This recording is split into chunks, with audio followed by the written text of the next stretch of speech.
Boa tarde, meus irmãos. Que Deus, em sua bondade, esteja sendo com cada um de nós. Graça do Senhor no seu coração.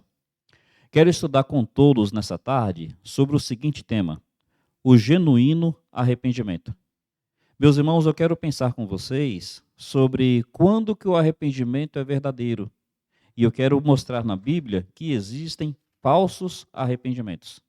Então, por favor, para início, quero convidá-los a abrirem suas Bíblias em 2 Coríntios, capítulo 7, onde diz assim, a partir do versículo 9: Agora, pois, me alegro, não porque fostes entristecidos, mas porque fostes entristecidos para arrependimento. Pois fostes entristecidos segundo Deus, para que de nossa parte nenhum dano sofresseis. Porque a tristeza segundo Deus produz arrependimento para a salvação, que a ninguém traz pesar. Mas a tristeza do mundo produz morte. Meus irmãos, Paulo aqui está dizendo que existem dois tipos de tristeza. Uma tristeza que vem segundo Deus, que produz o arrependimento para a salvação. Mas também tem a tristeza segundo o mundo, ou segundo a carne, que só produz mesmo é morte. Então veja, em cima disso eu quero dizer que há dois tipos de arrependimentos. O arrependimento verdadeiro, o arrependimento segundo Deus. Mas também há o falso arrependimento. O arrependimento que realmente não veio de Deus. Eu vou aqui chamar de remorso. Então, só para a gente pensar rapidamente. Pedro, ele negou a Cristo. Negou a Cristo por 3 vezes, seguidamente. Judas traiu Jesus. A Bíblia fala que os dois, depois que se deram conta do que fizeram, tiveram reações de tristeza. Por exemplo, a Bíblia fala que Pedro saiu e chorou amargamente. Então Pedro, ele ficou muito triste com aquilo que fez. Judas, a Bíblia fala que quando ele se deu conta da loucura, ele pegou as moedas e foi devolver lá no templo. Os sacerdotes não quiseram pegar as moedas, ele ficou tão triste que ele jogou as moedas. Quer dizer, ele realmente estava com um sentimento de infelicidade pelo que cometeu. Mas depois que ele joga as moedas, o texto fala que ele vai e se enforca. Percebe? Foi uma tristeza profunda associada com remorso. Uma tristeza que levou ao remorso. Judas, ele percebeu que fez errado? Percebeu. Ele ficou feliz com o que fez? Claro que não. Ele quis se beneficiar dos frutos do seu pecado? Não, ele jogou fora. No entanto, não foi arrependimento, foi tão somente remorso, de tal forma que ele vai e se enforca. Pedro, a Bíblia diz que ele sai, ele chora amargamente, e você percebe, lendo a narrativa posterior, que ele sempre é encontrado por Cristo de uma maneira envergonhada. De uma maneira assim, onde ele não se sentia o Pedro de antigamente, cheio de autoestima. Até que Cristo olha para ele e fala: Pedro, tu me amas? E Pedro fala: amo. Tu me amas? Amo. Tu me amas? E Pedro fala: Senhor, tu sabes de todas as coisas, tu sabes que eu te amo. E ali então tem a cura interior de Pedro. Quando surge Pedro em Atos, ele já surge como líder, pregando o evangelho e se dispondo a morrer em nome de Cristo. Percebe que houve um arrependimento genuíno? Então, meus irmãos, eu gostaria de estudar com vocês, a partir de algumas passagens da Bíblia, os tipos de arrependimentos falsos. Então, os tipos de falsos arrependimentos. E então mostrar as marcas do verdadeiro arrependimento. A Bíblia, ela nos leva a pensar isso, inclusive Deus nos convidando ao arrependimento genuíno. Olha o que o texto diz em Joel, capítulo 2. Joel 2, Deus vai dizer para o povo: rasgai os vossos corações, e não tão somente as vossas vestes. Joel, capítulo 2, no versículo 13,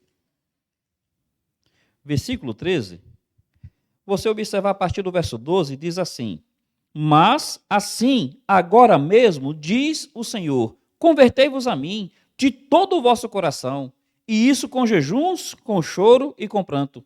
Rasgai o vosso coração e não as vossas vestes.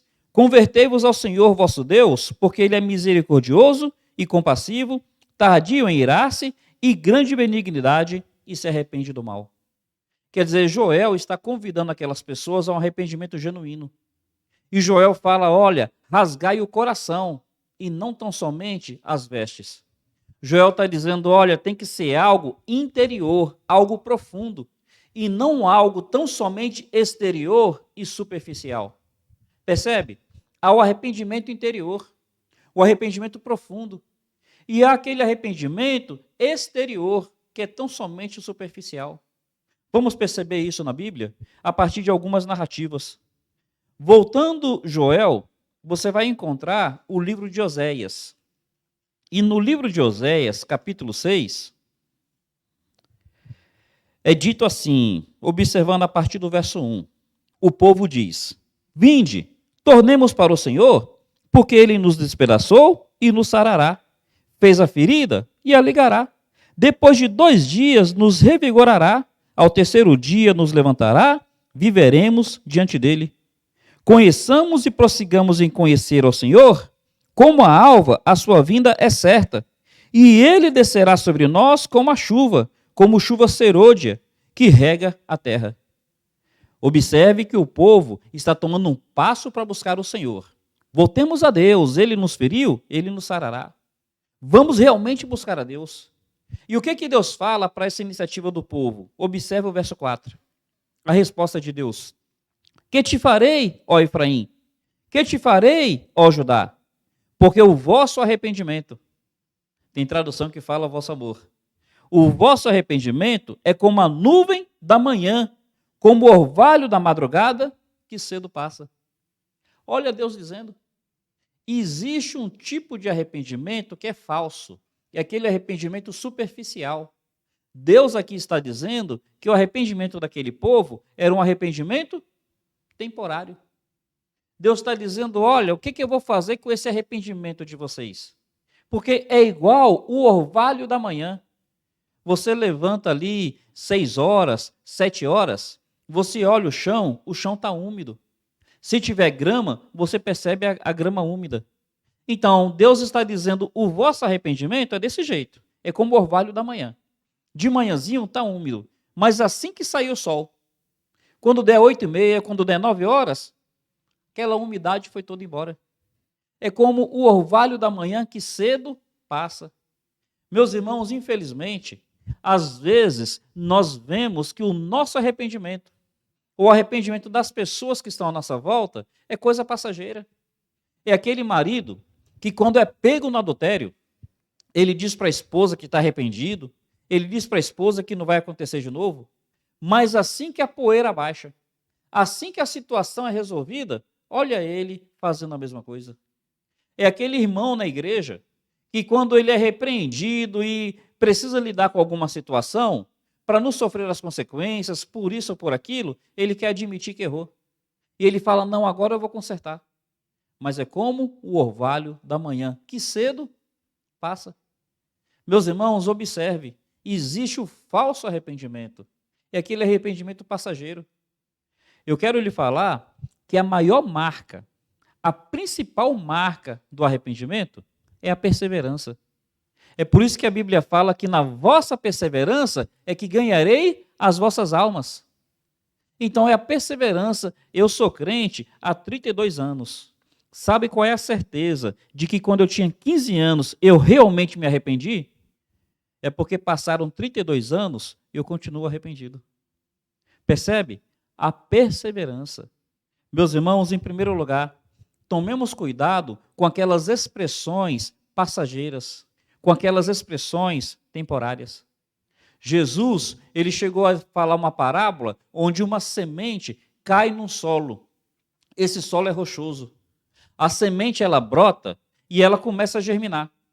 Mas assim que vem o sol, o texto fala que ela seca e murcha e morre.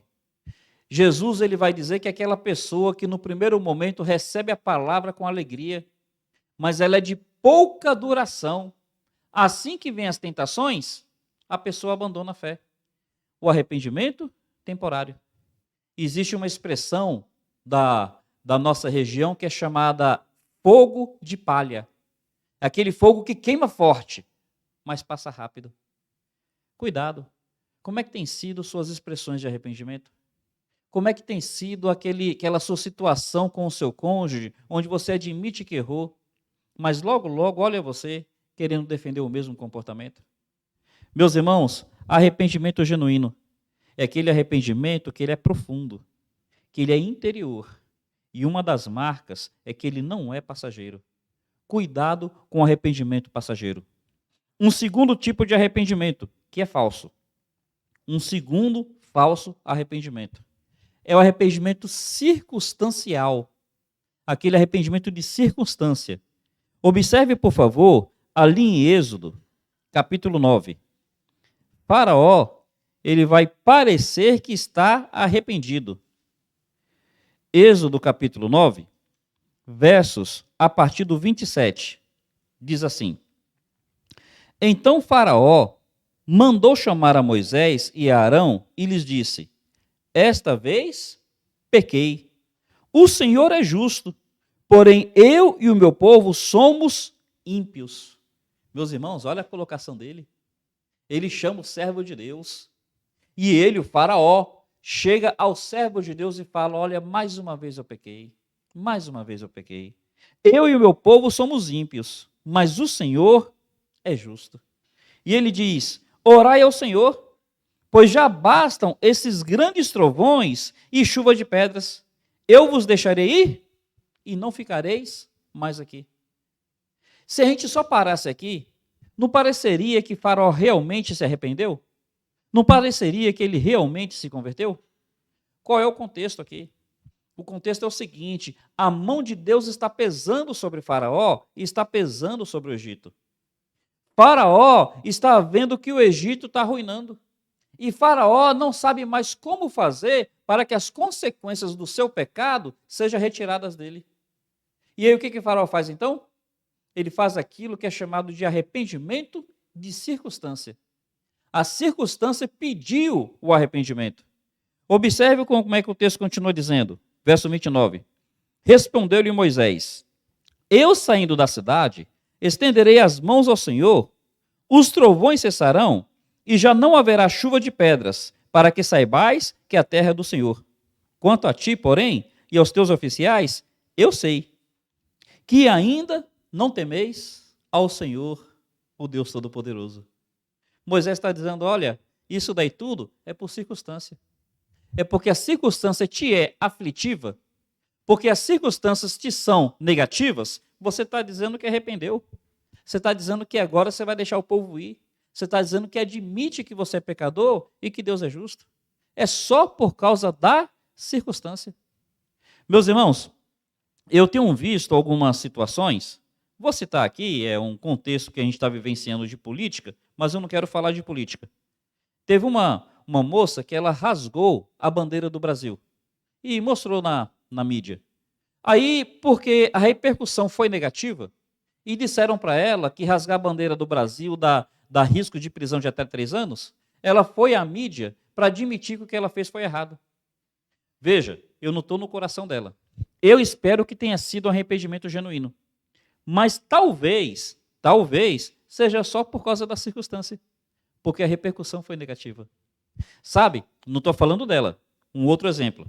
Aquele ladrão que foi preso, e quando ele foi preso, ele está ali com um jeito de coitado. E aí o repórter coloca o microfone no rosto dele diante das câmeras e fala: você está arrependido? O que na maior parte das vezes o ladrão fala? Estou arrependido. Meus irmãos, ele não está arrependido por ter roubado. Ele está arrependido porque foi pego. O arrependimento dele não é pelo que ele fez, é pelas consequências que virão agora. Percebe o arrependimento de circunstância? Considera. Às vezes, falei ainda há pouco, o marido trai e ele diz que se arrepende só para a esposa não sair de casa. Ele diz que se arrepende só para não sofrer as consequências da loucura que ele fez. É tão somente por circunstância. Algo para a gente refletir e pensar conosco mesmo. Um terceiro tipo de falso arrependimento. Um terceiro tipo de falso arrependimento. Olha, por favor, 1 Samuel, capítulo 15. 1 Samuel, capítulo 15. Aqui é Saul. Saul era para ele ter obedecido a palavra de Deus, ele não obedeceu. Samuel vai confrontá-lo e no primeiro momento ele não quer admitir. Mas como Samuel ele foi veemente, então olha o que Saul vai fazer. Verso 25. Agora, pois, te rogo, perdoa o meu pecado e volta comigo para que adore o Senhor. Olhando só para o verso, não parece que Saul está sendo humilde? Não parece que ele realmente assim está arrependido? Ô rapaz, usa de misericórdia, vamos lá para a gente adorar a Deus. Não vamos ficar assim não? Não parece? Olha o verso 30. Diz assim, então disse Saul, pequei, honra-me, porém, diante dos anciãos do meu povo e diante de Israel, e volta comigo para que adore o Senhor teu Deus. Está vendo? Olha, eu pequei, mas vamos comigo para me honrar diante dos anciãos. Qual é o contexto? Saul, ele é rei. E Saul, ele foi fazer algo em nome de Deus. No que Saul volta, ele precisa ter publicamente o aval de Samuel, o juiz, o sacerdote, para Samuel validar o que ele fez diante da liderança de Israel. Se Samuel está ali e não vai sacrificar com Saul, as pessoas iam perguntar, o que está acontecendo? Por que o sacerdote que representa Deus não está com o rei? Olha, parece que tem algum problema aí entre o sacerdote e o rei. Por que o rei foi sacrificar e o sacerdote não está ali para interceder? Entenderam? Quer dizer, Saul, ele não queria ficar mal na fita. Ele não queria ficar com o filme queimado. Ele não queria que o erro dele fosse exposto. E por causa disso, ele vai dizer para Samuel, olha, eu pequei, está certo. Não, você está certo, Samuel, eu pequei, mas volta comigo, me honra diante dos anciãos. Sabe o que é isso? Arrependimento de aparência. É aquele arrependimento de aparência. Daí a palavra de Deus dizer, rasgai os vossos corações e não as vossas vestes. É algo interior, é algo profundo, não é algo exterior e superficial. Existem vários tipos de falsos arrependimentos. Como nós estamos vendo, o arrependimento temporário, o arrependimento de circunstância, o arrependimento de aparência. A pessoa só aparenta que está arrependida, que é para ela vender a imagem de santo, para as pessoas olharem e acharem que está tudo bem. Na realidade, não tem arrependimento nenhum. Na realidade, ela não está incomodada com o que ela fez. Ela não está nem preocupada com o que Deus diz acerca do que ela fez. Meus irmãos, reflitamos sobre isso. Por fim, acerca do falso arrependimento. E então a gente vai falar no arrependimento genuíno. Por fim, olha um quarto aqui. Hebreus, capítulo 12. Hebreus, capítulo 12. Verso 17. Se você observar, a partir do verso 16. Nem haja algum impuro ou profano como foi Esaú, o qual, por um repasto, vendeu seu direito de primogenitura. Pois sabeis também que, posteriormente, querendo herdar a bênção, foi rejeitado, pois não achou lugar de arrependimento, embora com lágrimas o tivesse buscado. Percebe ele buscando? Com lágrimas. Se você ler a passagem, lá em Gênesis, está dizendo o seguinte, que Jacó se fantasiou de Esaú e herdou a bênção no lugar dele. Por quê? Porque Esaú, anos antes, havia vendido a bênção por um prato de lentilha. Jacó fez errado? Fez. Mas Esaú valorizou a primogenitura? Não valorizou. Vendeu por um prato de lentilhas.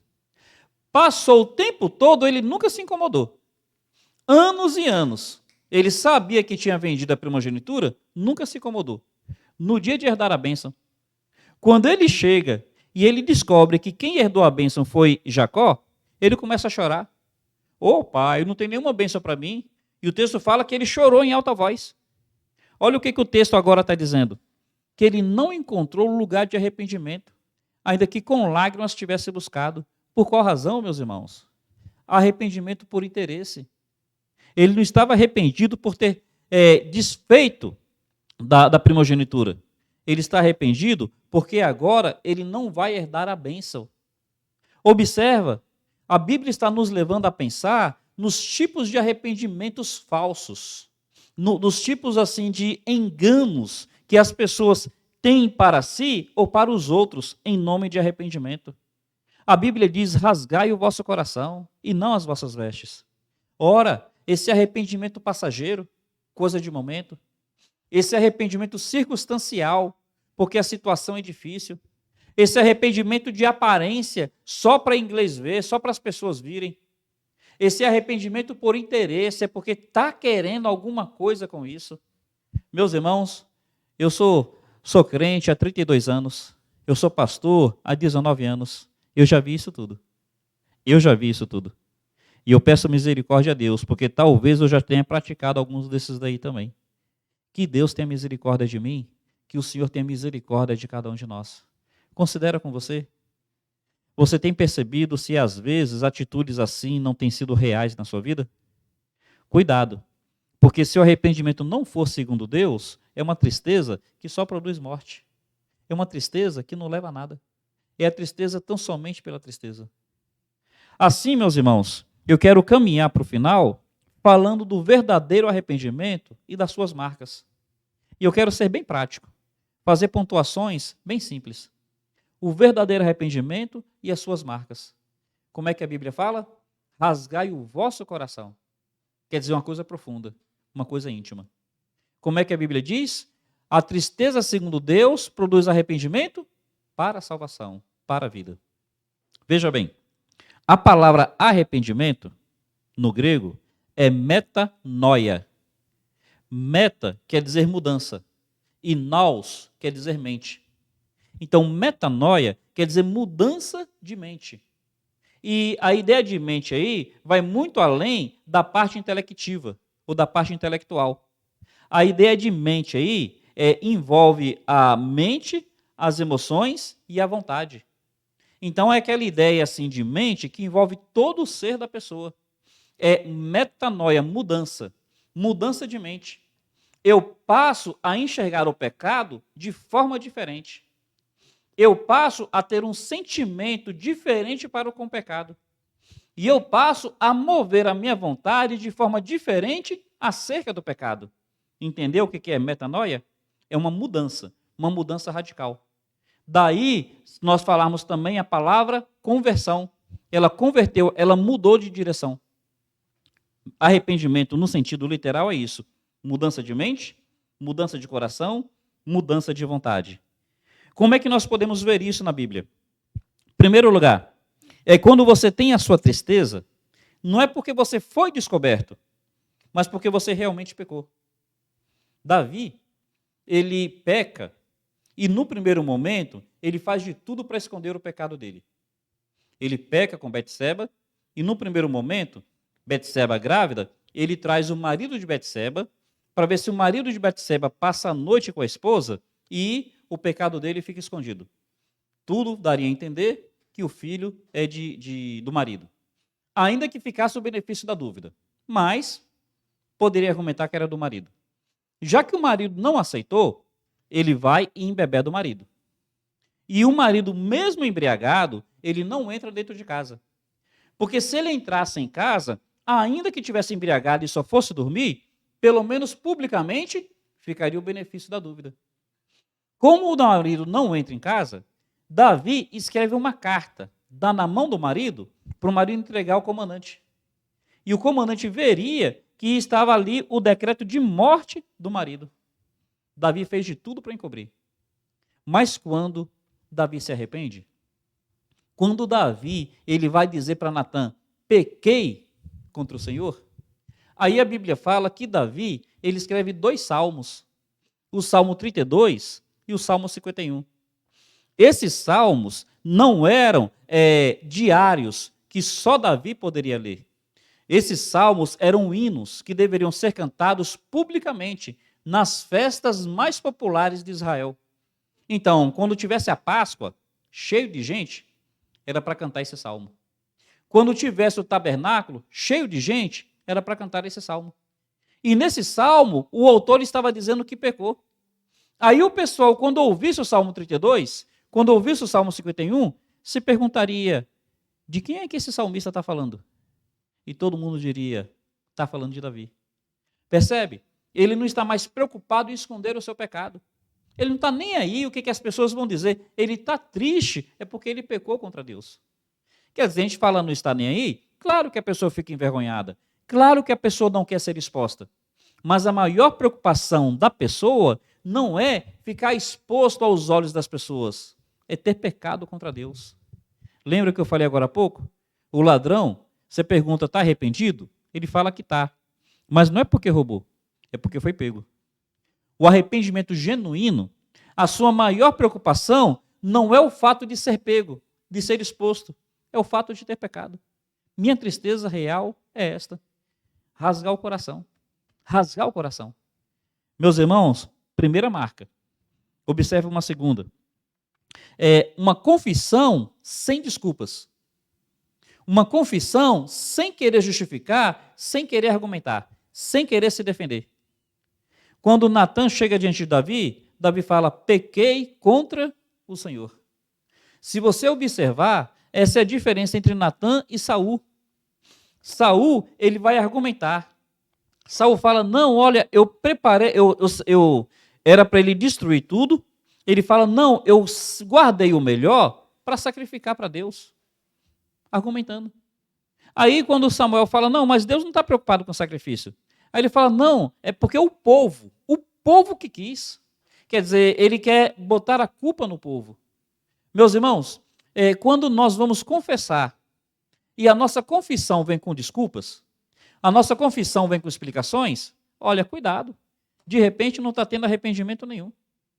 Davi vai dizer assim, pequei contra o Senhor somente pequei.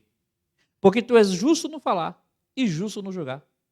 Não tem justificativa, não tem explicação. É aprender a dizer, não, realmente eu estou errado, realmente eu pequei. Meus irmãos, as marcas. Primeiro, não é tristeza por ter sido descoberto, é a tristeza por ter pecado. Segundo, é a confissão sem desculpas, sem querer explicar, sem querer justificar, é tão somente admitir, dar o braço a torcer. Quando Davi fala, pequei, Natan, que no primeiro momento estava confrontando, agora Natan vai consolar, vai dizer para Davi, também não morrerás. A Bíblia diz que quem encobre a transgressão jamais prospera, mas quem confessa e deixa, alcança misericórdia. Terceira marca, é um retorno sem exigências de direitos. Pensa nisso. É quando a gente volta para admitir sem querer exigir direitos. O exemplo mais claro que eu vejo na Bíblia está no filho pródigo. O filho pródigo fez a besteira que fez. Aí quando ele se dá conta, ele diz assim, quantos trabalhadores de meu pai têm pão com fartura? E eu aqui padeço de fome. E ele diz, levantar-me-ei, irei ter com meu pai, e direi, pai, eu pequei contra ti, diante dos céus, já não sou digno de ser tratado como teu filho. Me dá alegria de ser um dos teus trabalhadores. Observa, é uma confissão sem justificar, pequei. É uma confissão assim que realmente fica triste pelo que fez. E que retorna sem direito nenhum. Ele retorna dizendo assim, eu não sou digno de ser teu filho. Pai, eu estou voltando sem direito nenhum. Eu não tenho exigência nenhuma. Eu estou aqui com a boca no pó. Pai, olha, se possível, me dá a alegria de ser pelo menos um trabalhador na tua casa. Sem direitos, sem exigências, sem condições. Antes ele estava na casa do pai enquanto filho. E enquanto filho ele não estava satisfeito. Ele fala para o pai, dá-me a parte que me cabe. Antes ele se sentia cheio de direitos. Me dá a parte que me cabe, eu tenho direito. Mas agora, ele volta com a boca no pó. E ele volta dizendo assim: eu não sou digno de ser chamado teu filho. Eu não tenho direito. E olha, antes eu não queria estar na sua casa enquanto filho. Agora, nem que seja como um trabalhador, me deixa voltar para casa. Observa, meus irmãos, o que é um arrependimento genuíno. Observa o que é a marca do verdadeiro arrependimento. Não é aquela coisa para inglês ver. Não é aquela coisa de só rasgar as vestes. É de realmente rasgar o coração. Meus irmãos, em quarto lugar, o verdadeiro arrependimento, ele está triste pelo que fez e não por ser descoberto. Ele não se justifica. O verdadeiro arrependimento não exige direito. E o verdadeiro arrependimento, ele está preocupado em ressarcir os danos. Ele realmente quer consertar a besteira que fez.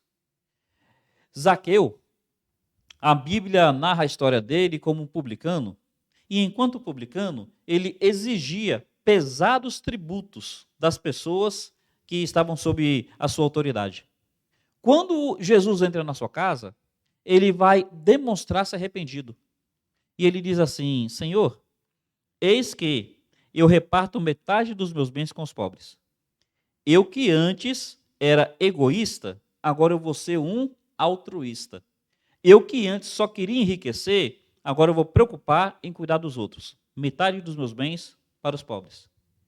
E naquilo que eu defraudei alguém, eu vou restituir 4 vezes mais. Percebe o arrependimento? Ele quer consertar a besteira que ele fez. Ele quer ressarcir os danos. No Velho Testamento diz que se você roubasse um bezerro de alguém, você tinha que restituir com 4 outros bezerros. É o que Zaqueu quer fazer agora. No que eu tenho defraudado, eu vou restituir 4 vezes mais. A pessoa que realmente está arrependida, ela quer consertar a besteira que ela fez. É por isso que o verdadeiro arrependido, ele vai procurar pedir perdão. Ele vai procurar as pessoas que foram ofendidas e vai abrir o coração com elas. Porque o verdadeiro arrependimento pede isso, meus irmãos. É o marido que vai rasgar o coração com a esposa, e vai rasgar o coração com os filhos, e vai rasgar o coração com os pais da esposa, porque ele está triste por ter traído a esposa, por ter envergonhado a esposa, por ter machucado a esposa. Aquele crente que ele vai abrir o coração diante dos irmãos que ficaram ofendidos com o pecado dele, com a atitude dele. É aquele pastor que sobe no púlpito e se humilha diante da igreja e fala: eu quero pedir perdão, eu quero ressarcir os danos, eu quero realmente restituir quem foi defraudado. Meus irmãos, o arrependimento genuíno é este. E, em último lugar, a última marca, foi a que eu tinha falado ainda há pouco, é a perseverança. Realmente é um fruto, e fruto leva tempo. Fruto é uma coisa que vai sendo cultivada ao longo do tempo. Persevera no arrependimento. Meus irmãos, me veio essa palavra no coração e eu quis compartilhar com vocês. Espero que tenha sido uma palavra proveitosa, uma palavra de reflexão e uma palavra que nos estimule a sondarmos se nós só temos as vestes rasgadas ou se nós realmente estamos rasgando o coração diante da cruz. Louvado seja o Senhor, que Ele tenha misericórdia com cada um de nós. Um carinhoso abraço.